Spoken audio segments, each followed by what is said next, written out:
A trick of the enemy is to get you so focused on money that you never find out what it is that you should actually be doing. So when we think about seek first the kingdom of God, the enemy will have it so that you find this job or this job finds you, and it's going to pay you for your time.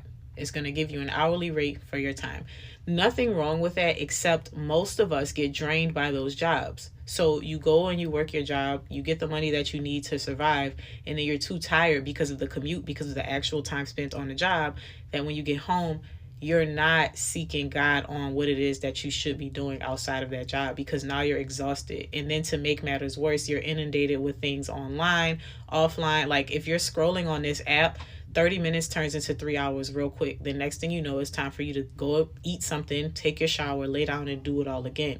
And so then you get into this cycle. Sometimes you want to go out with your friends. Sometimes you just want to go and do nothing. So where's the space for you to actually sit and think about, what is this gift that God has given me and how can I use it to service other people? And then that's the other thing. We don't service other people because we feel like, well, I don't have time for myself, so I don't have anything to give to other people. And then you can't service other people because you don't have enough money to have leisure time to think about how you can use your craft to service other people. And then when you do have extra money, you feel compelled to spend it to make yourself feel better because of the decisions that you're making that are keeping you in this cycle, keeping you in this trap.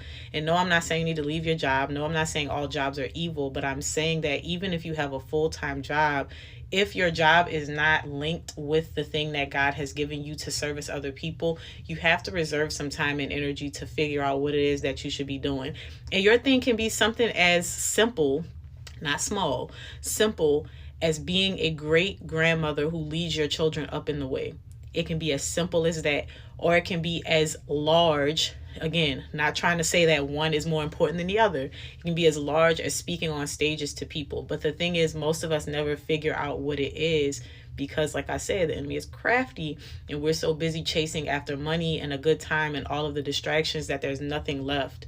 There's nothing left. We don't have time to seek the kingdom. We don't have time to ask God, like, what is it that you want me to do with this gift that I have? What is the gift that I have that you want me to use? And it just ends up being this cycle. And the next thing you know, 5, 10, 15 years passes by and you're still doing the same thing. You're probably not in the same job. Maybe you're in another job. Maybe you're in a different space. But my point is, you're still in the same cycle of habits where you haven't figured out the thing that you should be doing that is actually a gift that was given to you to service others, because you're so wrapped up in the trap. Thank you for coming to my TED Talk.